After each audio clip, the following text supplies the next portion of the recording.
সজীব ওয়াজেদ জয় বলছি।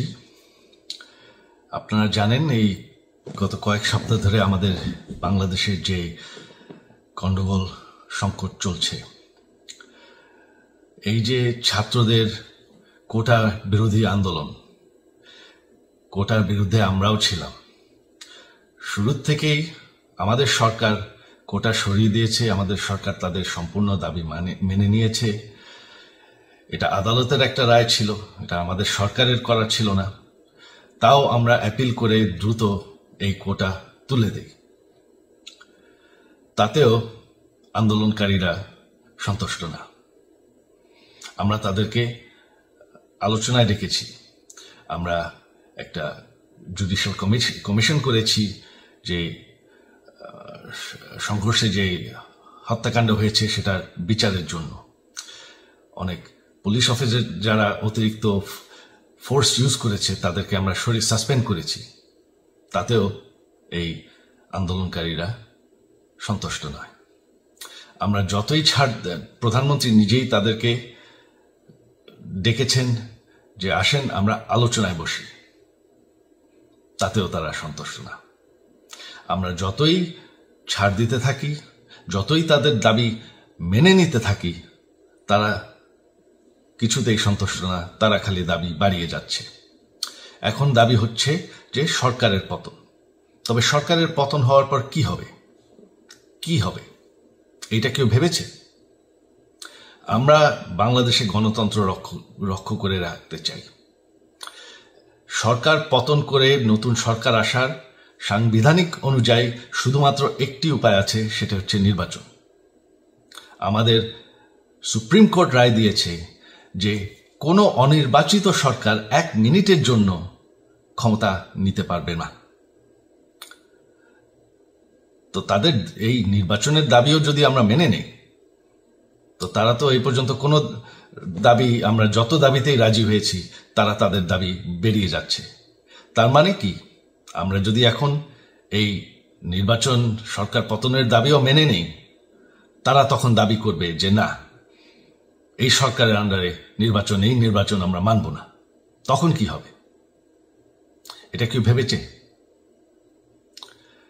জানি আমাদের সেই সুশীল সমাজ আবার আলোচনা করছে সেই তত্ত্বাবধায়ক সরকারের অভিজ্ঞতা তো আমাদের আছে, আপনারা ভুলে গেছেন? সেই তত্ত্বাবধায়ক সরকারকে নষ্ট করে দেওয়া হয়েছিল বিএনপির আমলে ইলেকশন রিগ করার জন্য। তারপর যখন আরেক তত্ত্বাবধায়ক সরকার আসলো, দেশের কি অবস্থা হয়েছিল? শেষমেশ সব থেকে বড় কথা যে আমাদের সংবিধানে স্পষ্ট বলা আছে এবং আমাদের সুপ্রিম কোর্ট রায় দিয়েছে যে অনির্বাচিত সরকার 1 মিনিটের জন্য দেশের ক্ষমতায় থাকতে পারবে না। আমরা আওয়ামী লীগ, আমরা আন্দোলন করেছি, আন্দোলন করে এই দেশকে স্বাধীন করেছি, আন্দোলন করে গণতন্ত্র ফিরে এনেছি, আন্দোলন করে আমরা দেশের উন্নয়ন করেছি। আপনারা যে বঙ্গবন্ধুর মেয়ে শেখ হাসিনার বিরুদ্ধে বলছেন, আজকে শেখ হাসিনা না থাকলে বাংলাদেশ এতদূর আসতে পারত? অসম্ভব। কেউ কল্পনা করতে পারে নাই যে বাংলাদেশ এরকম উন্নতি করবে, এরকম উন্নয়ন হবে। ঠিক আছে, শেখ হাসিনার পর আপনাদের কি হবে সেটা আমারও চিন্তার বিষয় না, আমার পরিবারের আর চিন্তার বিষয় না, আপনারা বুঝবেন। তবে এইভাবে সংঘর্ষ করে, হত্যাকাণ্ড করে ক্ষমতা দখল করা যাবে না। এটা আর আন্দোলন না। যখন পুলিশ হত্যা করা হচ্ছে, নিরীহ মানুষের উপর হত্যাকাণ্ড চলছে, মানুষের বাসায় আগুন দেওয়া হচ্ছে, জার্নালিস্টদেরকে হত্যা করা হচ্ছে, এটা হয়ে গেছে সন্ত্রাস। আর সন্ত্রাস মোকাবেলা শুধুমাত্র একটি ভাবে করা যায়। আমার অনুরোধ, আমাদের ল এনফোর্সমেন্ট, আমরা অনেক ধৈর্য দিয়েছি আর ধরেছি, তবে এখন আর এটা সহ্য করা যাবে না। ল এনফোর্সমেন্ট এজেন্সি, বিজিবি এবং কি আমাদের মিলিটারির প্রতি আমার আহ্বান যে আপনাদের দায়িত্ব হচ্ছে আমাদের দেশের মানুষকে নিরাপদ রাখা। এবং আমাদের দেশকে নিরাপদ রাখা, আমাদের দেশের সংবিধানকে নিরাপদ রাখা, সংবিধানকে রক্ষা করা। তার মানে 1 মিনিটের জন্য কোনো অনির্বাচিত সরকার আমাদের ক্ষমতায় আসতে দিবেন না। এটা হচ্ছে আপনাদের দায়িত্ব, কারণ সেইটা হলে আমরা আবার পাকিস্তানের মতন হয়ে যাব।